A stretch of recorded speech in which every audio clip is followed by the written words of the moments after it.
MLC కవితకు chit chat చేస్తూ పార్టీపైన పలు ఆరోపణలు చేశారు. పార్టీని బీజేపీలో కలిపేస్తున్నారని లేఖ లీక్కు కారణం కేటీఆర్ అంటూ పరోక్షంగా విమర్శించారు. దీంతో పార్టీ అధినేత సీరియస్ అయినట్లు సమాచారం. మరి కాసేపట్లో నోటీసులు ఇవ్వబోతున్నట్లు సమాచారం అంతోంది. ఇక ఎమ్మెల్సీ కవితకు షోకాస్ నోటీసులా అంటూ కూడా ప్రశ్నలు వెల్లువెత్తుతున్నాయి. ఇక ఈ నేపథ్యంలో అటు నోటీసులకు కూడా బీఆర్ఎస్ రంగం సిద్ధం చేస్తున్నట్టుగా తెలుస్తోంది.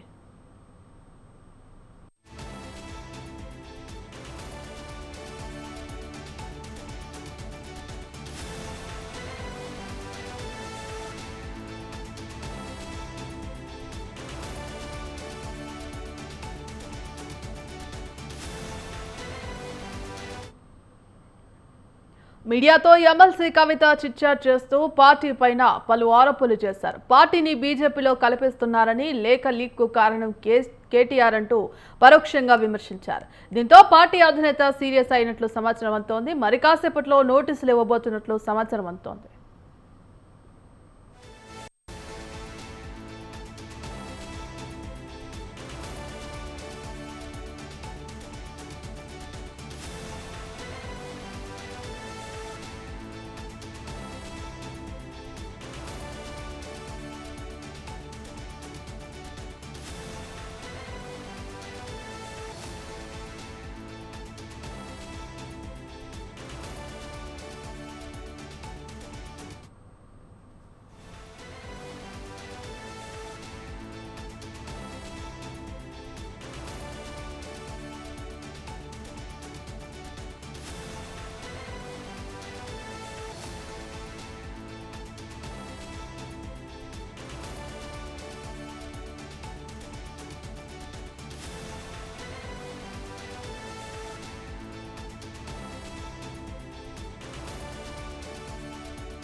ఇక మీడియాతో చిట్చాట్ చేస్తూ కవిత కీలక వ్యాఖ్యలు చేశారు. ఇక బీఆర్ఎస్ను బీజేపీలో విలీనం చేయడానికి కుట్ర అంటూ కూడా ఆమె ఆరోపించినట్టుగా తెలుస్తోంది. ఇక అంతర్గత వ్యవహారాల గురించి మాట్లాడినందుకు ఆమెకు అటు అధిష్టానం నోటీసులు కూడా ఇచ్చేందుకు రంగం సిద్ధం చేస్తున్నట్టుగా తెలుస్తోంది.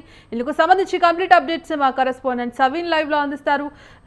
సవీన్, చెప్పండి. ఇక మొత్తానికి కవితకు నోటీసులు ఇచ్చేందుకు కూడా అటు అధిష్టానం రంగం సిద్ధం చేసినట్టుగా తెలుస్తోంది. ఇక మరి తదుపరి పరిణామాలు ఎలా ఉండబోతున్నాయి? మరోపక్క కవిత సొంత పార్టీ పెట్టబోతుందంటూ కూడా విమర్శల ప్రచారం అయితే జరుగుతోంది. మరి ఇందుకు సంబంధించిన అప్డేట్స్ ఏంటి?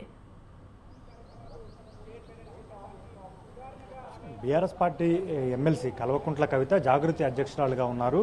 శంషాబాద్ ఎయిర్పోర్ట్లో తొలిసారిగా పార్టీ అధిష్టానం పైన పార్టీ పైన బహిరంగంగా కామెంట్స్ చేశారు. ఇప్పుడు రెండోసారి చిట్చాట్లో భాగంగా కవిత సంచలన వ్యాఖ్యలు చేశారు. బీజేపీ బీఆర్ఎస్ పార్టీకి సంబంధించిన విలీన అంశాన్ని తెరపైకి తీసుకొచ్చారు. ఈ రెండు పార్టీలు విలీనం కావాలని భావించిన తరుణంలో నేను అడ్డుపడ్డాను. నేను జైల్లో ఉన్న సమయంలో ఈ ప్రతిపాదన తీసుకొస్తే 6 నెలలు కాదు సంవత్సరం జైల్లో ఉంటా అంటూ కవిత చెప్పినట్లుగా ఆమె స్పష్టం చేశారు. కానీ కవిత శంషాబాద్ ఎయిర్పోర్ట్లో తాను కేసీఆర్కు రాసిన లేఖ బయటకు రావడం, బయట ప్రచారం కావడం, దానిపై కవిత మాట్లాడారు. ఇప్పుడు రెండోసారి పార్టీలో జరుగుతున్న పరిణామాలు, పార్టీలో మొదటి నుంచి ఇప్పటి వరకు కాంగ్రెస్ పార్టీతో తాను కాంగ్రెస్ పార్టీలో చేరుతున్నట్లుగా జరుగుతున్న ప్రచారం కావచ్చు, సోషల్ మీడియాలో తనపై జరుగుతున్న ప్రచారం కావచ్చు, పార్టీ నేతలు తనపై చేస్తున్నటువంటి ప్రచారం, వీటన్నిటిపైన కవిత చిట్చాట్లో మాట్లాడారు. కవిత రెండోసారి పార్టీ అధిష్టానం పైన, పార్టీ నాయకత్వం పైన ధిక్కార స్వరం వినిపించారు. కాబట్టి ఇప్పుడు కవితకు సోకాజ్ నోటీసులు పార్టీ అధిష్టానం ఇస్తుందా లేదా అనే చర్చ కూడా పెద్ద ఎత్తున రాజకీయ వర్గాల్లో జరుగుతోంది. ముఖ్యంగా పార్టీ నేతలు దీనిపై పూర్తి స్థాయిలో సమీక్షించిన తర్వాత, పార్టీ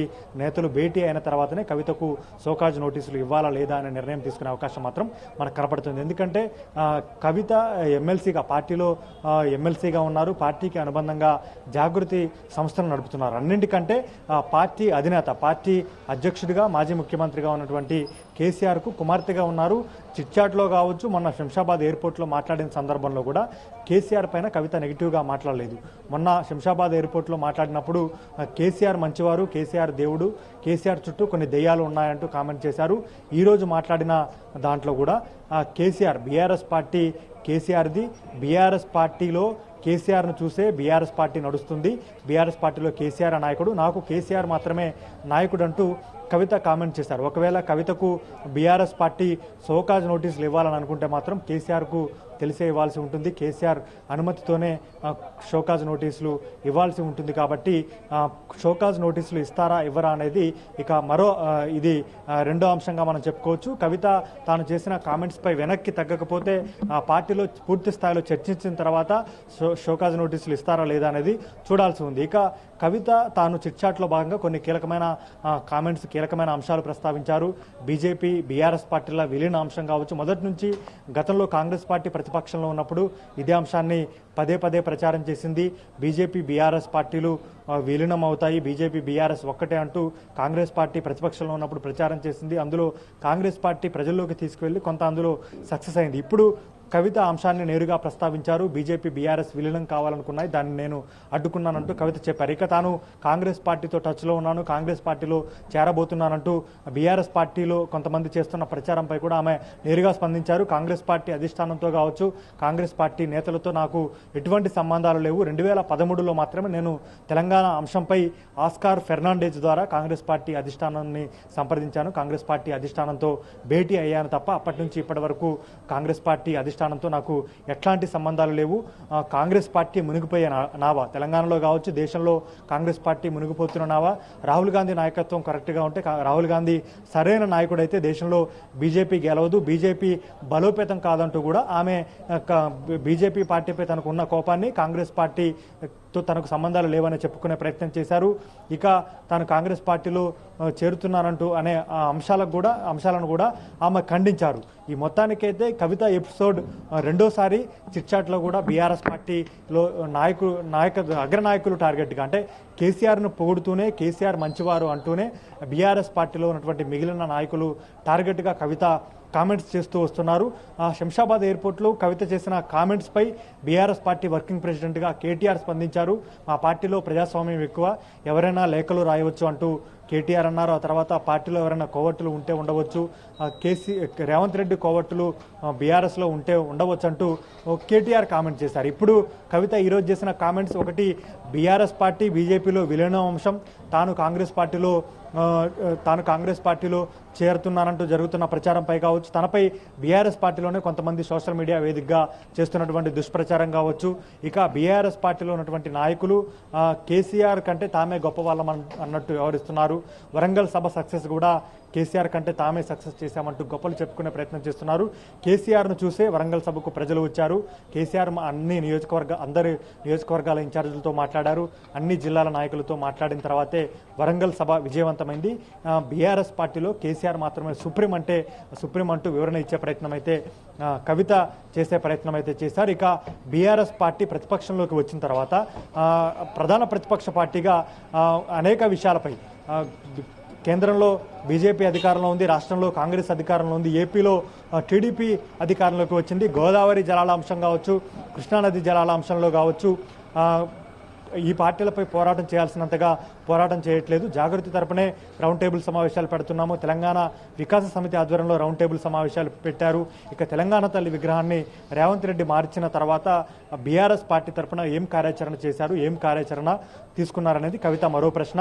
ఎందుకంటే తెలంగాణ తల్లి విగ్రహాన్ని మారిస్తే తెలంగాణ మొత్తం అగ్గి చేయాలి, కానీ కేవలం ఆ రోజు రేవంత్ రెడ్డి అదాని టీషర్ట్లు ధరించి అసెంబ్లీ ముందు హంగామా ఆందోళన మాత్రమే చేశారనేది కవిత వర్షన్.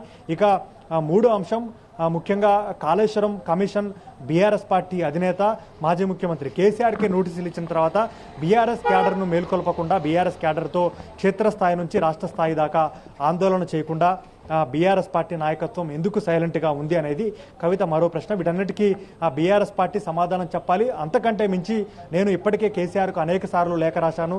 పార్టీలో ఎప్పటికప్పుడు జరుగుతున్న అంశాలను కేసీఆర్కు లేఖ ద్వారా, తన తండ్రి కాబట్టి తన తండ్రికి లేఖ రాస్తే తప్పేముంది, లేఖ ద్వారా అనేక విషయాలు కేసీఆర్ దృష్టికి తీసుకువెళ్తూ ఉంటాను. ఇప్పుడు మాత్రమే కేసీఆర్కు తాను రాసిన లేఖ ఎందుకు బయటకు వచ్చింది, అది ఎవరి ద్వారా వచ్చింది, ఎవరు బయట పెట్టారనేది నాకు తెలియాలి, నాకు సమాధానం చెప్పాలి అంటూ కవిత ప్రశ్నించిన పరిస్థితి మనకు కనపడుతోంది. మొత్తానికైతే నేను కేసీఆర్ కంటే ముందుదాన్ని, తెలంగాణ ఆడబిడ్డను, ఇంటి ఆడబిడ్డను, తెలంగాణ ఆడబిడ్డను ఎందుకు కష్టపెడుతున్నారు, ఎందుకు బాధ పెడుతున్నారు, నేను బీఆర్ఎస్ పార్టీలోనే ఉంటాను, కేసీఆర్ నాయకత్వంలో పనిచేస్తాను, నాకు ఒక్కడే నాయకుడు కేసీఆర్ అంటూ కవిత చెప్పుకొచ్చే ప్రయత్నం చేశారు. ఇక బీఆర్ఎస్ వర్కింగ్ ప్రెసిడెంట్గా ఉన్నటువంటి కేటీఆర్ నాయకుడు కాదా అని ప్రశ్నించినప్పుడు, కేటీఆర్ బీఆర్ఎస్ పార్టీ వర్కింగ్ ప్రెసిడెంట్గా ఉన్నారు, ఆయనకు విలువనిస్తాము, కేటీఆర్కి ఇచ్చే ప్రోటోకాల్ కేటీఆర్కి ఇస్తామంటూనే బీఆర్ఎస్ పార్టీలో కేసీఆర్ ఒక్కడే నాయకుడు అంటూ కవిత చెప్పుకొచ్చే ప్రయత్నం అయితే చేశారు. మొత్తానికైతే ఆ కవిత ఎపిసోడ్ వరుసగా రెండోసారి బీఆర్ఎస్ పార్టీ అధిష్టానం, బీఆర్ఎస్ పార్టీ నాయకత్వంపై కవిత కామెంట్ చేయడం, ఇప్పుడు బీఆర్ఎస్ పార్టీ అధినాయకత్వం, బీఆర్ఎస్ పార్టీ ఏ విధమైన చర్యలు తీసుకుంటుంది, కవిత కామెంట్స్, ఎందుకంటే మధ్యలో కవిత శంషాబాద్ ఎయిర్పోర్ట్లో కామెంట్స్ చేసిన తర్వాత బీఆర్ఎస్ పార్టీకి సంబంధించిన రాజ్యసభ ఎంపీ దామోదర్ రావుతో పాటు గండ్ర మోహన్ రావు వచ్చి కవితతో మాట్లాడి వెళ్లారు. ఆ తర్వాత కవిత సైలెంట్ అవుతారని భావించారు. కానీ ఇప్పుడు మరోసారి కవిత కామెంట్స్ చేశారు కాబట్టి షోకాజ్ నోటీసులు ఇస్తారా, లేకపోతే కేసీఆర్ అనుమతి తీసుకొని షోకాజ్ నోటీసుల వరకు వ్యవహారం వెళ్తుందా, లేకపోతే మరికొద్ది కాలం వేచి చూస్తారా అనేది మనం చూడాల్సి ఉంది. Right, thank you సవిన్.